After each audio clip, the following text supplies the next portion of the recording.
Hello and welcome to the second greatest show on planet Earth. It is Francis Foster Sorts Your Life Out. This is the show where you send in your questions that have been bugging and plaguing you for millennia and I will sort it out. Disclaimer, I'm not a psychiatrist, I'm not a therapist, I'm not a mental health professional, so that means that I really know what I'm going to talk about. Or what I'm talking about. So you send in your problems, we're going to sort them out together. I'm going to teach you how to man up, stand up tall, be a man, chest out, shoulders out, and that's just for the birds. So it's going to be absolutely brilliant. Before we get into your questions, I'm going to tell you about my week. And every week I have the same thought. And the same thought is this. I'm not going to talk about politics. I don't want to talk about politics. I've had enough of politics. I don't want people coming up to me and asking me what I think about politics. I don't care. If you want to go on your little march, go on your little fucking march, hold your little placard, walk about, do your little chants, do your little slogans. I don't like exercise enough as it is, let alone going on a march holding something. Too much exercise. But again, you know what happens? I get, like Godfather 3, I get pulled back in. Last week, Trump assassination attempt. Does anyone remember that? No, of course they don't. Because 1,000,001 other mental things have happened. Then, Joe Biden dropped out of the presidential race yesterday. And I was surprised. How can you be surprised that Joe Biden has dropped out of the presidential race? Have you seen Joe Biden lately? It's incredible.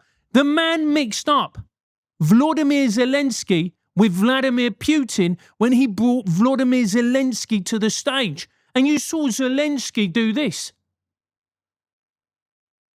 Like the people I respect the most are the people like AOC who see this basically glorified husk of a zombie just walking around and then they just go, yeah, he's fine.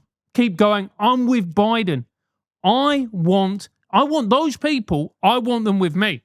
They're the people I need in my corner. People are going to back me whatever happens. People are going to be like, yeah, look, you did what you did, mate. 3 people are dead. Doesn't matter. Keep going. But he dropped out, and now we've got Kamala Harris, who apparently is going to be the presidential nominee. That's even more mental. So you've got Kamala Harris versus Donald Trump. I mean, at what point can we just stop and go, this is insane? Can we actually have some credible candidates? Can we actually have someone decent? And I know people, the mega people, can be like, yeah, he's my hero. Why do you say that? Why are you conflicted? Yeah, I'd rather not have a 60, 76-year-old man who's actually a stand-up comedian. Very funny stand-up comedian, love his work. Some of his lines are some of the best out there. And if and when he records a Netflix special, I will watch it. Maybe not for president. But hey-ho, what do I know? But apart from that, apart from the insanity of the US election, I've been writing my book. Now, when you write a book, here's the thing. You spend a lot of time on your own and you end up going a little bit mental because you spend so much time on your own with your own thoughts that you start going, la, la, la, la, la, la, la, la, which is never a good thing. So, what I decided to do in order to take a break from it is on Saturday, I took an edible. Now, an edible, for my more socially conservative members of my audience, which if you are socially conservative, what the fuck are you doing here? Is marijuana, but taken in a sort of sweet form. So I took it, right? Took a little bit too much of it, and I was off my tits. So I thought, what I'm going to do is I am going to write some comedy. And I wrote this comedy, and I thought, this is brilliant. And then my friend, she came round with her boyfriend, who I don't know very well. And she went to the toilet, and he was there, and he goes to me, Francis, what have you been doing? And I'm really high at this point. And I go, I've been writing comedy. And I go, and I think I've written my greatest ever joke. And he goes to me, all right, can I hear it? And I thought there's a big part of me that went, you really shouldn't be telling him this joke, Francis. Because number one, you don't know if it's funny. And number two, It's intensely personal, and you barely know this man. So do you know what I did? I told him the joke. Do you want to hear the joke? Yes. Bear in mind, this is a man I have met literally 3 times. He is a scientist. He's basically autistic and very awkward. Anyway, it starts off with the words, part of the reason I masturbate daily. He just looked at me, frozen, but because he knew that he didn't know me that well, there was no way out. So it starts off, part of the reason I masturbate daily is to prove to myself, at the age of 42, I can still masturbate daily. And also because it's good for your prostate. Now, when I was saying this to him, I was always maintaining eye contact, because that's how you understand, right, if they're getting turned on. No, if they're laughing at it, okay? So, and I said the words, masturbation is not about sexual gratification. It's a manifestation of my anxiety. And that's what being 42 is like. See, managing a 42-year-old body is just like managing a classic car. You're just delighted it's still working properly, and that's why it needs a daily oil change.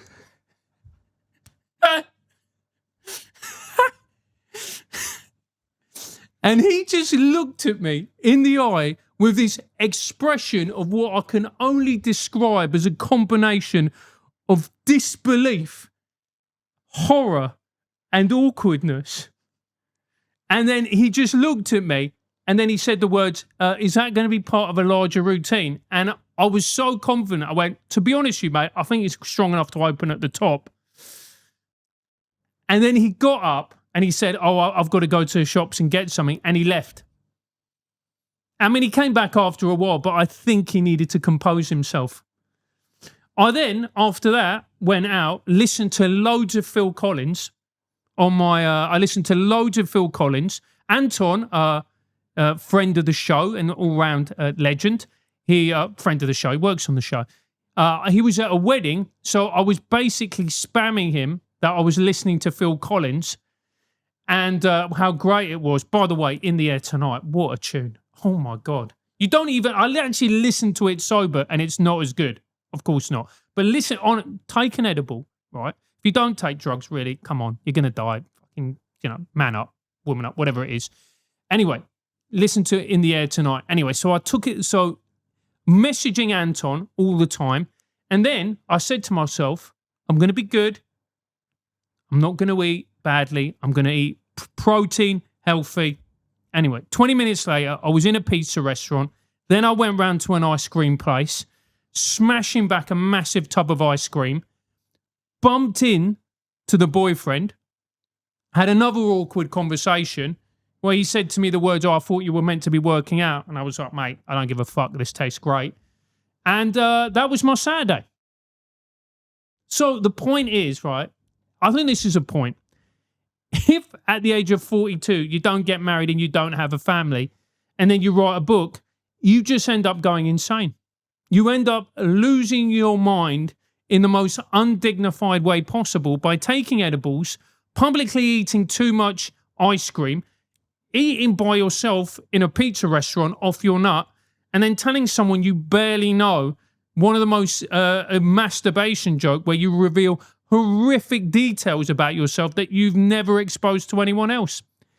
So all in all, I think that was a great Saturday, Elliot. I think, I genuinely, I think that was brilliant. I think I absolutely nailed it.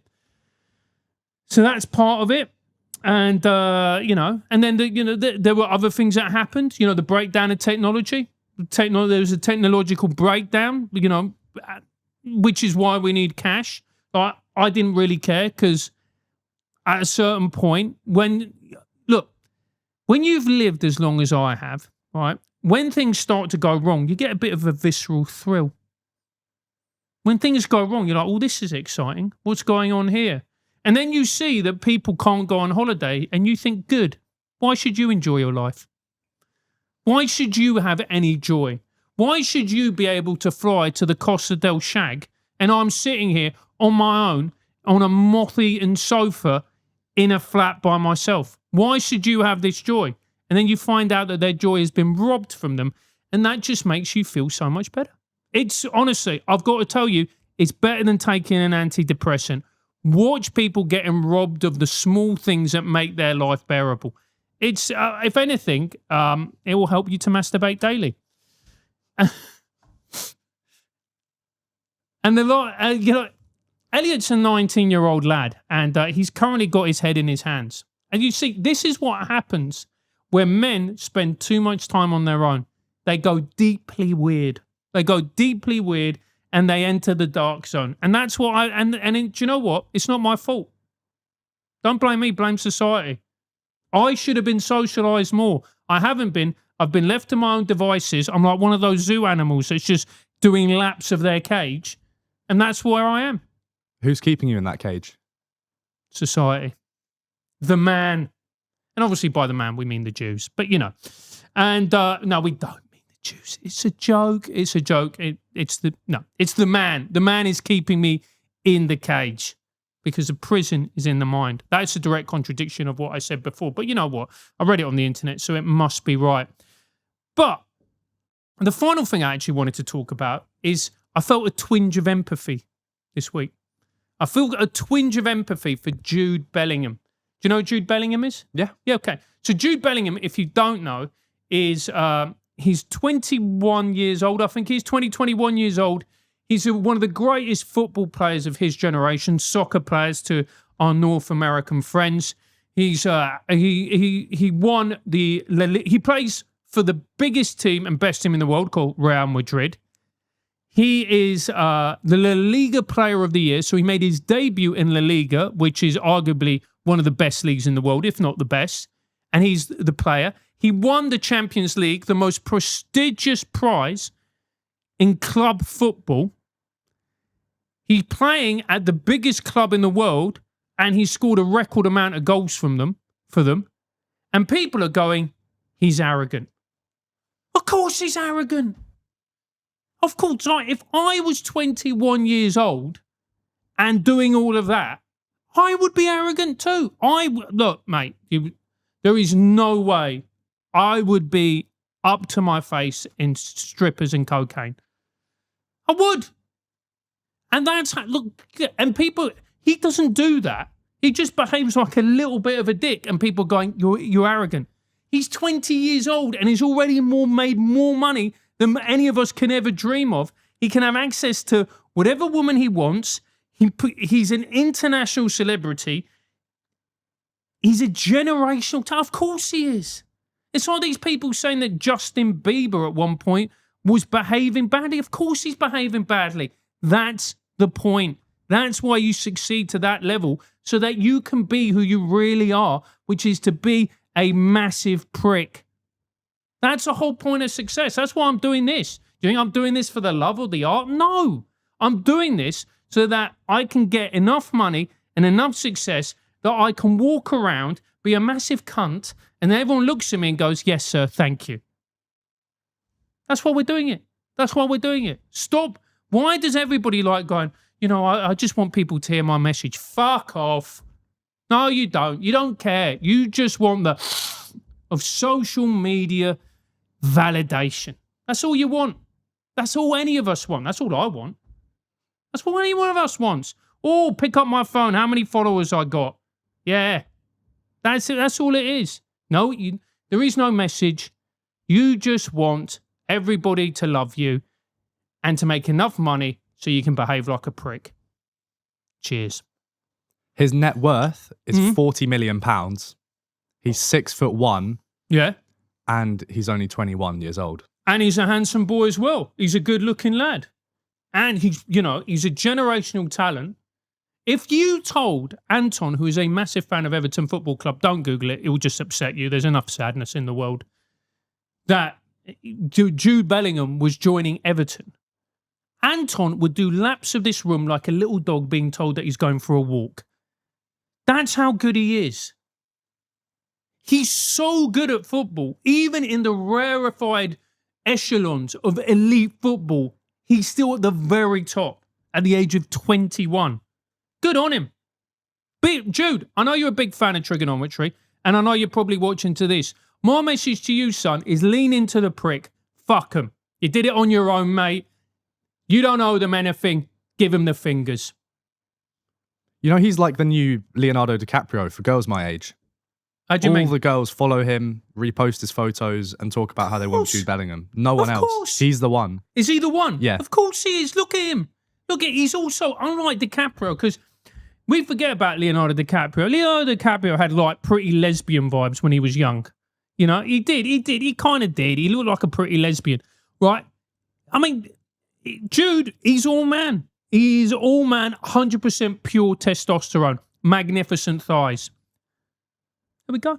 So what we're going to do now is we're going to go to your emails. So you're going to put your questions. I don't know why I pointed like that. It's a bit rude. Your questions to me, and then we're going to answer them, and we're going to have a little bit of a discussion. By the way, Anton, who is in charge of our advertising, gave me one of those drinks. And I'm not going to say the name of it because obviously, take it, it's good for you. Disgusting. I've never tasted anything as bad. It made Calpol look like tastes like amber nectar. That's how revolting and vile it is. But I've also got this weird high out of it. I actually feel now like I'm buzzing. Like I'm kind of like, I'm just, you wouldn't know this reference, Elliot, because you are part of this new teetotal generation of, I don't know, you're just not real men. But when you see, back in the day, Elliot, we used to have these things called nightclubs, right? And raves. Infernos. Okay? Infernos, exactly. Great place. And, and we used to have these things called pills or ecstasy, otherwise colloquially known as disco biscuits. Now, these things that used to put disco biscuits, used to put them in your mouth and you used to swallow them and then you'd go out and you'd have a great time and you'd party all night. A lot of people actually think that that's the reason that the hooliganism in the 80s died off. A lot of people think it's because of all-seater stadiums. A lot of people actually say it's actually because it was a rise of like the love generation and the rave generation, and all the hooligans just got into pills. And there's actually, so they wouldn't go out and fight. Why would you? We'll spend all that money on booze when you can just spend a few quid, have a couple of pills, dance a night away, and hug people. Anyway, and but those pills tasted disgusting, and they still tasted better than that drink.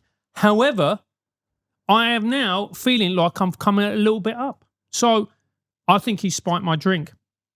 So there we go. But anyway, we're going to deal with your questions to me, and we're going to ask. Well, we're going to give you advice, the very best advice that you can get, which is from somebody who doesn't know what they're talking about. It's going to make sweeping generalizations and probably offer you advice that is a little bit bigoted, but that's why you're here. First one, please, Elliot. So this one's from Kieran Joseph John, and he says, "Hi, Francis, long-time fan of Trig here. Congrats on the new podcast." Why are you... What about me? Just says Trig. Do you know, all great artists are unappreciated in their lifetime, mate. Thank you. Anyway, go for it. I was wondering what you'd say are major red flags to look out for when considering someone for a long-term romantic relationship. Thanks, keep up the great work, and God bless. What are the major red flags when you're looking for someone in a long-term relationship? I reckon this is a very good question, because here's the thing. What are red flags for one person might not be red flags for another person. But I'd say you've got to go with someone who's kind. Kindness is probably the most important thing, I think. Kindness, empathy, warmth, and going like the Clappers. Those are the most important things. You want somebody who goes like the Clappers in the bedroom. You don't give me that look. It's true.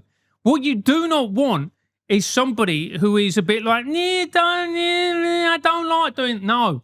What you want, Kieran, is you want someone you can bring in after a few dates. They're willing to do the Bombay somersault.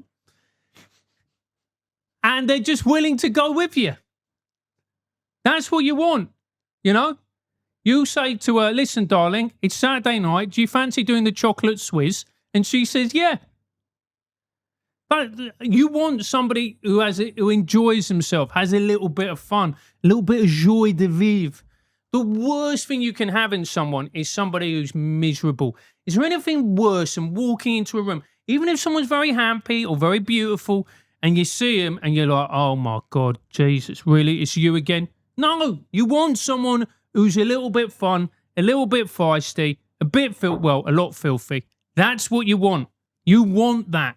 You want someone that you can taste the fruits of life with. And that's the problem. There's a lot of people out there. I mean, you just look at them and you just, like basically what I looked like last week, but they're just so miserable. And they're like, yeah, I can't do that. I can't eat this. I can't do that. I haven't seen you. I've seen you 3 times. Why are you telling me your innermost details in the form of a joke about masturbation? You don't need these people. You want the people who enjoy life, who go out, who live it. You've only got one life. Go out, taste it, enjoy it. Whatever you want to do, go legally. That's what you want. You want to go out and have fun. Don't ever go out with someone who isn't fun. Go out with someone who's enjoyable. You're into the same things. You enjoy doing the same things, being with the same people, having these amazing experiences. That's what you want. And anything else, it's just boring. That's my advice. So if someone's struggling to have friends hanging out with them, you're basically just prescribing them to do Dutch ovens. Yeah, exactly. Listen, I would heartily listen. If a woman can't take a Dutch oven, she's not going to be able to take a pregnancy. That's all I'm saying. That's all I'm saying. A pregnancy is far more uncomfortable than a Dutch oven. It's fair. It's really, you want to think about that. So if you've got the potential mother of your child, and you're thinking this could be the one, give her a Dutch oven, see how she responds. What about a California Hot Pocket? I have no idea what that is, and you, young man, are disgusting. What is a California Hot Pocket? I'll tell you after. Okay, cool. It's from California, which means it probably involves something about non-binary. Anyway, thank you. This next one's from Zoe. Mm-hmm. I'm thinking of getting into secondary school teaching. It's a steady job with a good pension and relatively well paid. I've got 3 small children, so I have to think of their needs and providing for them over my own career wants/desires. Do you think I'm crazy? I'd be specialising in dance/religious education. Okay, Zoe. So, you have got 3 small children. I'm presuming that they are under the age of 5. So let's, for the sake of argument, say that they are. If they're small, they're under the age of 5. You would be insane to want to become a secondary school teacher. That is such a tough, harsh, brutal job that saps your energy, your enthusiasm, your soul. Do you know how many times I was in a classroom and there was this kid who was a prick, right? 15-year-old kid who was a prick. And I'd be there and his back of his head was there and I'd be like, I could punch you in that. And I'm a good man. And you know what? I would get fired, but every single person in the staff room would go, yeah, he deserved it. There are some kids like that. It is no, sorry, don't do it, please. No. Like, there are things that are way better and more dignified. Like opening an OnlyFans account has more dignity to it than being a secondary school teacher. Number 1, you earn more money. And number 2, the abuse isn't as bad. Zoe, please, for the love of God, don't become a teacher. You've got this image of what you think teaching is, and then you will be exposed to the raw, horrific brutality of what it means to be in education, where every single day you will be faced with a group of 30 kids, and the vast majority of them will be okay at best. And there will be this congregation of little cunts in the corner. And you will just look at them and you will just think to yourself, do you know what? I could shoot you. And people talk about school shootings in America. I'm going to be honest with you. I'm surprised there's not more of them, mate. That I'm genuinely, because have you ever met a teenager? Look, Zoe, for the love of God, and that I say that because it's appropriate because you want to do RE. Don't do it to yourself. There are so many jobs that you could do that are part-time, that are flexible. Look, just work remotely. No one does any work remotely. Nobody does any work remotely. What, you turn up for a few Zoom meetings, chat a bit of shit, and then off you go? Do that. That's much easier than going to a school every day and being like a lemon and having the juice of life squeezed out of you. I mean, that should be really be an advert to get into teaching. Zoe, please, for all that is good in the world, don't go there. Don't do it. Here's my problem. This is from Bill. Okay, go on, Bill. I'm in love with a beautiful Welsh woman called Josie, but she's much younger than me. Legal, don't worry. This isn't your fan Jonathan King. And probably out of my league. That said, she wrote me a love letter out of the blue, invited me on a date, and kissed me back when I made my move. And said it was a good kiss. So maybe more in my league than I imagined. But then said that would be our only kiss and started acting like a frigid ice queen. Like a frigid ice queen. All right, carry on. Mate, you've got away with words. Frigid. I haven't heard the term frigid since about 1997. But anyway, yep. And snitched on me to my landlord on an unrelated matter and blocked my number. Okay. But the more of a slag she acts, the more I love her.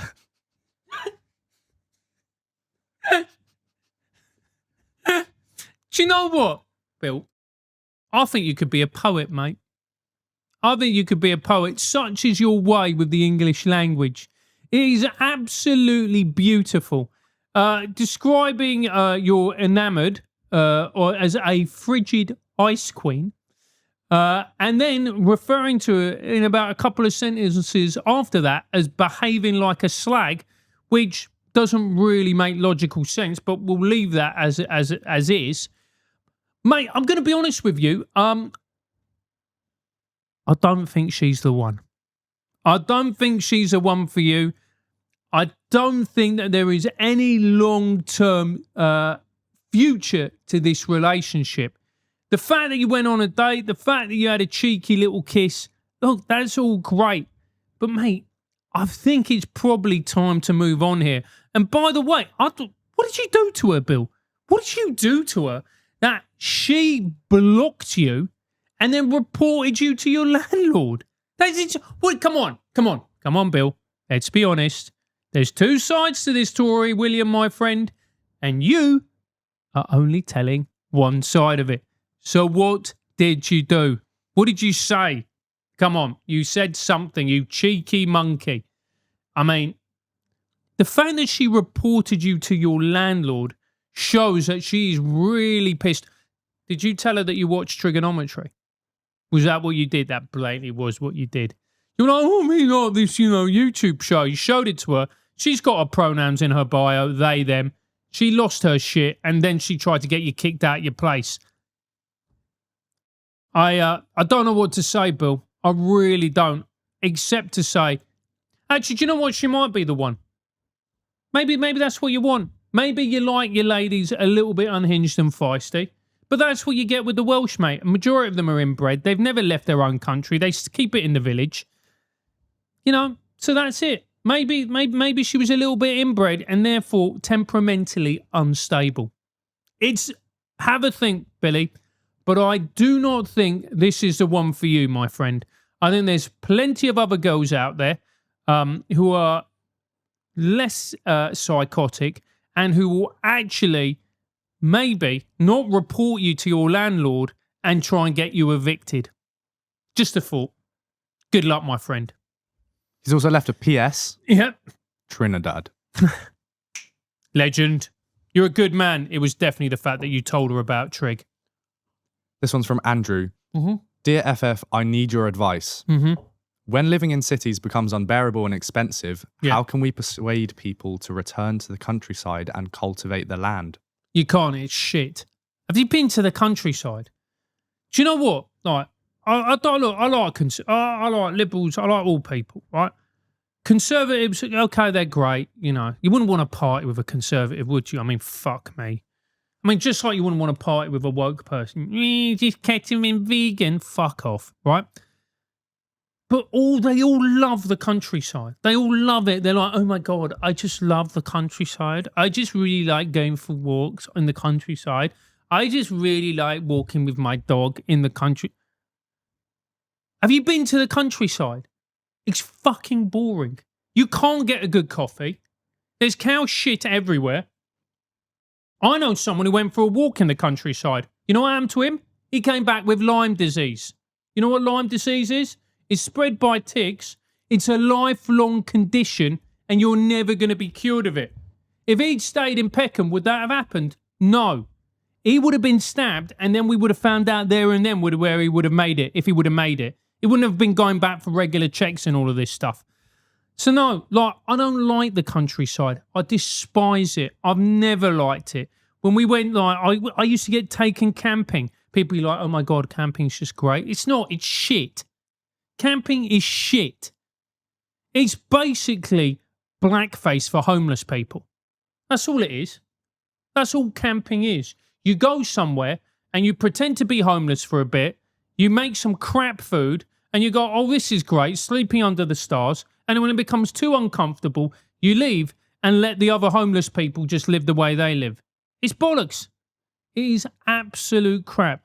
I once lived in Cornwall and it was the worst time of my life. I hated every single second of it. Every single second of it. I thought it was going to be great. I thought I was going to be living in these villages. They're going to be, you know, I'm going to go surfing, all of this. I met all the people there. They're all inbred and they're all thick. And like, people are offended by that. They were. They were inbred and thick. All right, there were 4 of them who weren't. The rest of them were like, roop, roop, roop, roop, roop, roop, roop. Boring. Don't do it. Don't ever go to the countryside. Don't ever try and go farming. Don't do any of it. Stay in the city, get a lovely soy milk latte, and just sit there and eat something vegan. That's what you want to do. Don't go to the countryside. There's nothing worse than the countryside. Yeah. So this next one's from Craig, Mm-hmm. and he's decided to let go of ruining his life through binge drinking, Yeah. only to realize he has the remains of a life from binge drinking. He doesn't really have anything going for him outside of going to work. Mm-hmm. He's also thrown in that, from my knowledge, we're both single blokes, but throw in any advice for meeting a nice woman that you have. Okay. So he used to go binge drinking, legend. And then he's given up binge drinking. And now he wants to meet a nice lady. What's his name? Craig. Craig, what you need to do, mate, is you need to get a hobby. I know it sounds weird, particularly for a man, because you're thinking to yourself, why am I going to do this? And you need to find a hobby that involves women. So it can't be you go down to Millwall every other Saturday to basically, you know, chant racial epithet to, you know, ethnic minorities. A lot of women don't like that. And if they do, send her over here, mate, because she sounds right up my street.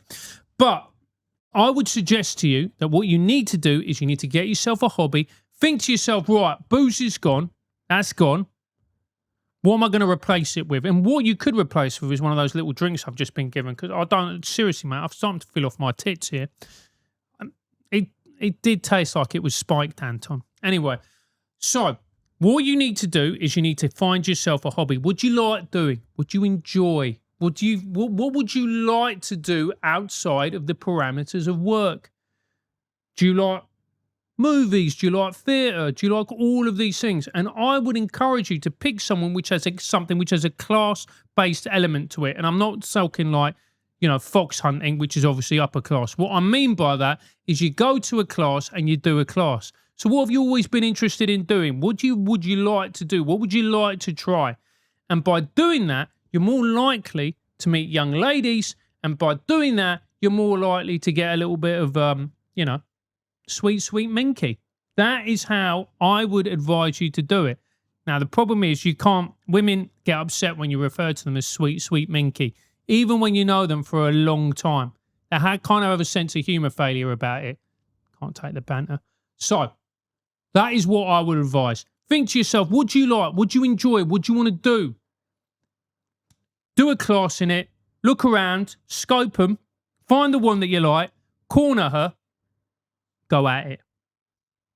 In a respectful way. I mean, that's fair. Don't look at me like, why are you looking at me like that? This is 42 years of experience that I'm giving you. This is 42 years of accumulated knowledge. This is 42 years of wisdom. If Socrates was here, just spilled my tea because of you. If Socrates was here and was giving out and was talking about how to pick up a bird, you wouldn't be looking at him like that, would you? Why does people give me a cup where you can't even, my nose is so big, I can't even fit it in. Right, next. This is from Anonymous. Mm-hmm. I'm curious. I've always found myself mixed about this. All My right. ex and I slept together really early on and we were together 5 years. Mm-hmm. Met another man, slept with him after 4 months, and he basically binned me off. Is sex the problem? Okay, so do we know if it's woman or man? I'm guessing it's a woman. You're guessing it's a woman. I mean, it could be a man. No, the short sentences, the way she typed is so annoying. It's definitely a woman. Good. You massive, massive Andrew Tate fan. Right. MGTOW. MGTOW, baby. Okay. No, it's not that. You know what it is? I mean, it could be. It could be. Maybe. No, I don't think it is. I think really what you need to do is you just need to find the right person. And these people weren't the right people. And that's all it is. You've got to go through a few of them in order to find the one that's right for you. And also, sex isn't the problem. Maybe you need to get better at sex. Maybe if you just went like the clappers, blew their mind sexually, then actually this wouldn't end up being a problem. Maybe if you just became a little bit more fluid, shall we say, then, this wouldn't be an issue. All I'm saying is, right, with all of us, we can all improve at things. We can all improve. We can always get better. We can always go up a level. Think about it like that. Think about it as if like you're Joe Rogan and you're going, right, I want to improve at this thing. I want to optimize it. Like, Chris Williamson, for instance, he optimizes sex. I mean, I don't know that for a fact, but I imagine he does. He optimizes everything else. Why wouldn't he? So all I'm saying is you might want to reach out to Chris Williamson and ask him how a man so small does so well. No, don't ask him that. That will get him. That will maybe get me in trouble. But no, what you want to do is you want to find the right man. So you've got to think to yourself, where are you going to find the men that you like? Approach it like a predator, i.e. a man on the pool, and go to those places. And then when it comes down to the sex, commit. None of this. All in. All day, every day. That's how you're going to make it work. I think that's a great idea, personally. I think if more people approach this way in life, I think the world would be a much happier place. Plus, we've got antibiotics now, so if you do pick up something nasty, you'll be fine. This is what happens when you spend every day on your own. And the only time you can actually communicate with people is when someone puts a mic in front of you and it just all spills out. All the insanity of the past week, sitting on a sofa on my own in a flat doing this. And then taking an edible and watching the world go. So that's it. Find the man that you want. Identify what the qualities are. Go to those places. When you seal the deal, go like the clappers, my darling. All in. Bosh. Bit of elbow grease. I promise this next question isn't from me. Mm-hmm. I'm 19 years old and I feel like a lot of people my age are still childish and weird. Yep. Basically, I just want to find some more mature people. More reflective people who are willing to speak about difficult things sometimes and not just run behind some ridiculous trends and making a fool of themselves. Any ideas? Any ideas? Okay, so you want to okay. Now that's an interesting question. So you're 19 years old. So basically you're surrounded by idiots. Everybody who you're surrounded by is an idiot, will think like an idiot, will behave like an idiot, because 19-year-olds are on the whole idiots because their brains are not developed, their frontal cortex. Bit of insider knowledge for you. Now, so what does that mean that you do? What it means that you do is you've got to think to yourself, all right, what you want to do is you're very serious. First of all, lose your virginity. That'd be a good start. Then, once you've done that, lighten up. Come on, chill out. Come on, you're 19. Have a bit of fun. You know, I understand that you want to be serious, and I understand that, you know, that you want to sit on a hill somewhere and talk about Plato and Socrates and Aristotle. Okay, great. But you're 19 years old. You're meant to have fun. So what I would do is I would think to yourself, what do you want to do in your life? What do you want to achieve? Where do you want to go? What are your targets? What are your ambitions? Write them down. Go after it. And you're obviously very serious, very dedicated, and you'll be serious and dedicated in your approach to it. And that's what you want to do. But you can't forget to have fun. You don't want to reach the age of 42 and look around and go, you know what? I could have had more fun. I could have actually enjoyed myself more, because you will regret it, because we don't have enough fun. I don't have enough fun, which is why I'm going insane. What you need to do, my boy, is find the lady that I was speaking to before, because now she's got the advice of the clapper, of going like the clappers. Together, you can actually enjoy yourselves. I think that's the best way of doing it. Have fun. You know, why is everyone so serious? Everyone's so serious now. Fuck me. Everyone, wherever we go, everyone's going, oh, it's a collapse of Western civilization. Oh, it's this. Oh, it's this. I feel so stressed. I'm depressed. Oh, I can't do this. I've got anxiety. Shut up. Have some fun. Do you take drugs? No, of course you don't. Does anybody of your generation take drugs? Yeah. And they all get spiked. Sorry? They all get spiked and all die. Right, you see, that's the problem. Go out and have fun. No, getting spiked is probably not a good thing. No, it's definitely not a good thing. But I would say come on. Like, young people now are so serious. When I was your age, I was getting carried out of pubs, mate. That's what I was doing. I was getting carried. You know, on my 18th birthday, you know what I did? I went to Wetherspoons in Wimbledon, right? Classy. And then I got so drunk, 3 of my friends had to hold me up whilst I was taking a piss. That's what I then threw up over myself. You know what I did? I went back into the pub to carry on drinking, okay? Because that's what a man does. He's not a quitter. I then collapsed, got carried out, and got taken home in a van, and I was back at home by 9:30. Right? And the party carried on without me. And people said it was their favourite birthday ever. Apparently, there was one point in the whole proceedings where I stood on a table and took my trousers down. But that can be neither confirmed nor denied. What are young people's stories going to be? What are the young people's stories going to be? Oh, I really optimised myself. And at the age of 20, I had 40,000 followers on Twitter.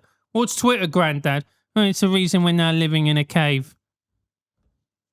I mean, where's your stories? You know what William Blake said? The gates of the palace of wisdom is reached through the gates of excess. Go out, fuck it up, make some mess, enjoy yourself. You've only got one life. You're 19 years old. You're born in 2024, which is basically the end of a Western civilization. The good thing is you're not going to see it. So you're just going to enjoy this end of empire stage. You can go into KFC and buy a bucket of chicken for £8. Do you think your ancestors could have gone into a shop and gone, you know what, I'm going to have a bucket of greasy chicken? But you can do that. You can then go into a pub, drink so much you will vomit, and pass out and end up in a police cell. And then you will wake up and then you will carry about your life as if nothing has happened. Enjoy it.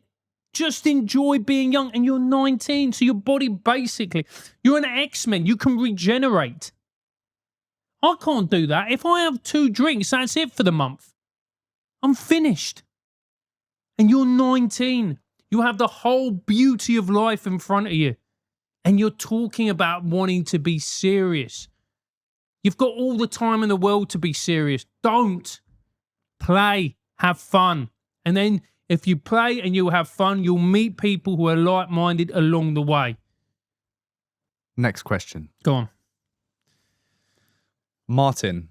This is a bit of an angry rant from him. Dear Francis, I'm a fan of trigonometry and the majority of your interviews and other pods are filling an important space. Yeah. As both you and Constantine are very eloquent, my one caveat is why expletives appear too often in your output. Well, Martin, number one, because I'm a free speech advocate, so I'll say whatever the fuck I want. Number two, Martin, I don't actually swear in interviews, I think you'll find. And the reason I don't swear in interviews is because I have a South London accent. So if somebody who is posh or has a more, shall we say, middle-class accent, when they swear, it does not sound as offensive or aggressive as somebody who has my accent. And the reality is it's not aggressive. We've just been conditioned to think that way because we see working-class people as being a threat. Anyway, there's enough for the class politics. So the reason is, Martin, is because I do actually like a nice swear word. I realise you may be conservative and you may find that incredibly offensive and you may see it as a sign of my own inarticulacy. However, I very much enjoy it. And actually, swearing is a thing of beauty, joy, and is a wonderful way of expressing yourself and adding a little bit of oomph to your sentences. Martin, if swearing was good enough for Chaucer and Shakespeare, then it's fucking good enough for me. Thank you. He said, my father, like me, rarely succumbed to using expletives. He said it either shows a lack of vocabulary or sheer laziness. Well, then Shakespeare and Chaucer were lacking in vocabulary and lazy. And considering Chaucer is known as the father of the English language, and Shakespeare was so prolific in his writing that he actually created new words. Shakespeare, you know in Hamlet, there is actually a cunt joke. So in Shakespeare's play Hamlet, there is a cunt joke where Hamlet pretends to be mad, or as he says in the play, put upon an antic disposition, and he pretends to be mad, and he puts his head on Ophelia's lap, who is his love. And she said to him, "What are you doing, Hamlet?" And he went, "I think of country matters, my lady." Martin, if it's good enough for Big Billy, it's good enough for me. Thank you. Horny but poor. I'm horny but poor, so I must choose between renewing my subscription to Trigonometry and renewing my subscription to Penthouse. Yeah. How do I choose? Or is suicide the only option? Penthouse? What, is this 1997? Is Penthouse even still a thing? Did you Google this? So is Penthouse not even a thing anymore?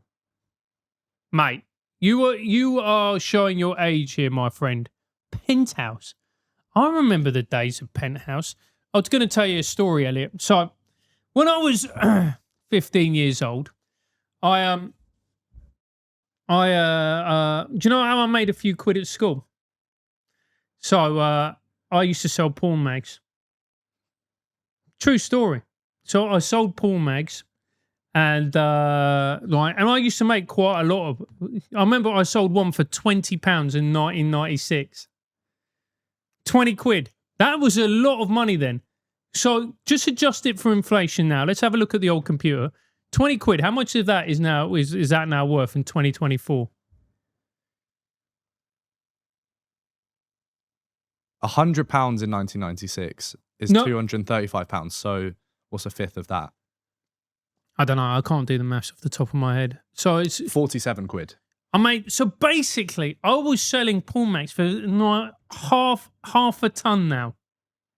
Mate, that's what I was doing. So you know what I did? It was me and my mate Brian, And Brian was my mate. And Brian was Indian, right? So, and he was a very handsome looking Indian boy. So what our plan was is we go to these little newsagents, right? So I grew up in South London, and we used to take the train from Wimbledon, right, near where we both lived, and we used to take the train to the end of the line at Chessington South. We then used to walk down the road into the middle of nowhere, and there'd be this little newsagent. In the UK, the newsagents and corner shops are frequently owned by Asian, like Pakistani, Indian, Bangladeshi people, small businesses. And then we'd get Brian to walk in, and Brian was a very handsome boy, and he had women used to go nuts for him. He had these beautiful green eyes, right? And women used to go nuts for him. So he used to walk, not until they heard him speak, then it all went downhill. But anyway, so he'd walk in, and these middle-aged Indian ladies would see this very handsome Indian boy and would be with these stunning green, almost cat-like eyes, and they would be blown away by him. And they'd be like, oh my God, you're so pretty. What's your name? What would you like? And then he'd slap down about 200 porno mags on the counter. I'd throw the money at them, and then we'd get it and leg it. And then I would sell them at school, and we made a killing, mate. We made a killing. I sold Penthouse, I sold Mayfair, Men Only, I sold them all, mate. I had a queue, literally. I was a one-man subscription service. I was the Larry Flint of my time, mate. I was a one-man subscription service. I was selling it all day, every day. I was walking into school, literally loaded down with mags, and then just handing them out. And then I started to try and do like a borrow service as well. Yeah, that didn't work. Don't ever do that. Don't ever do that. That was a mistake. Don't ever. Yeah, don't. Yeah. Anyway, so that's what I did. Anyway, never quite achieved what I should have done academically, because as my dad said, all you do is fucking piss about, and you think life's one big joke. And really, my lad, the joke's on you, because you're not going to be able to joke about in life. Look at me now, Daddy. As he says that to 23 people. Next one. What did you do with all that money? Because that must have been a lot of money at that point that you were earning. Yeah, we were earning tons, mate. I don't know, I bought a few trainers. I think my mum was quite suspicious, actually. She was like, where's this money coming from? And why are you getting these trainers? I was crap at football, but I always had the best football boots. I was proper rubbish as well, really bad.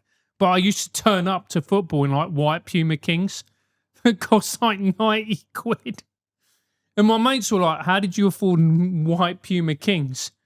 Because my mum's an immigrant mother, mate. She was like, none of this, looking at, warmth and love to her kid.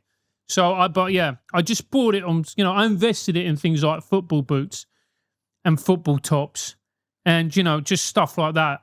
They actually, if I kept hold of, would probably be worth a fortune now because it was 90s football memorabilia.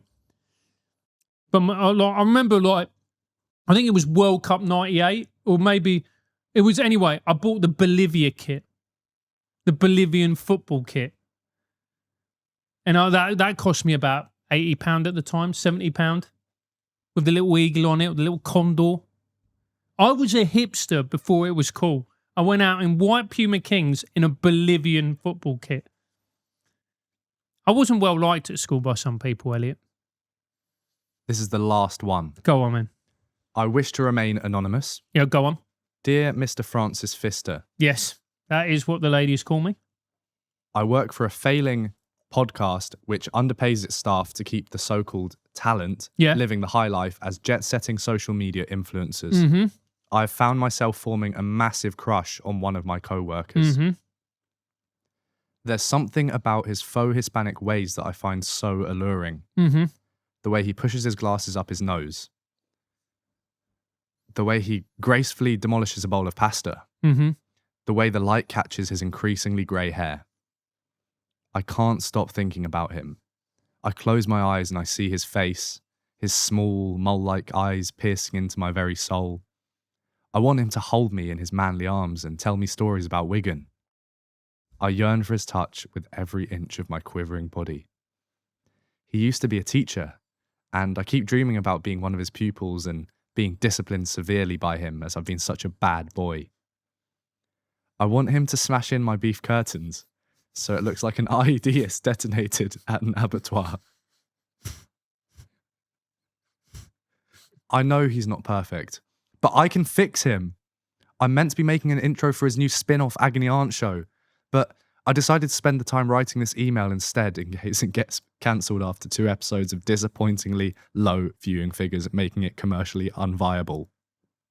I don't know whether I should just lunge at him or whether to wait for him to make the first move. Anyway, I must go as Fridays is when I donate toys to the kids at the orphanage. Thanks, Anonymous from Stratford-upon-Avon. Thank you, Web Squirrel. You dirty, dirty little man. I know exactly who wrote that, and it was you. Unbelievable. Unbelievable. Although I did like the choice use of the term beef curtain, so well done on that one. P.S. Is Elliot single and into bum stuff? I mean, are you? No. I mean, no to what question? I am single. I'm not into bum stuff. Never. How old are you? 19. It's a big wide world out there, my boy. No, never. It big diminishes you as a man. As soon as you let the woman go there, you're playing the submissive role, and it just doesn't sit right with me. It doesn't. You're playing the submissive role. Has someone been consuming Andrew Tate? No, I hate Andrew Tate. Yeah. What I'm saying is, don't knock it till you tried it. I'm saying you've got to go out and try everything, my boy, and then you'll find out what it is that you enjoy and what it is that you don't enjoy. But unless you roll that dice, then you've got to do it.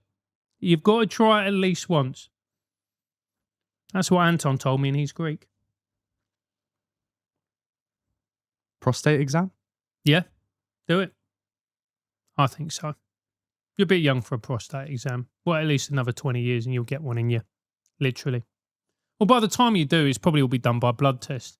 So you won't even be able to feel the soft, warm fingers of Dr. Collins. I think that's it. Thanks for watching. Make sure to follow me on all the socials. Oh, by the way, I'm going to be doing a show with Leo Kirst very soon on the 23rd of August. It's me and Leo. We're doing a comedy show in Hammersmith Comedy Club. I'll put the link up in a bit on Locals, which you all are on, obviously. So come and watch that. It's going to be a lot of fun. I'm going to be releasing more and more social media content. That will be coming out pretty soon. Follow me on all socials, Francis J. Foster. Peace out, bitches. Yeah, that didn't work. Let's cut.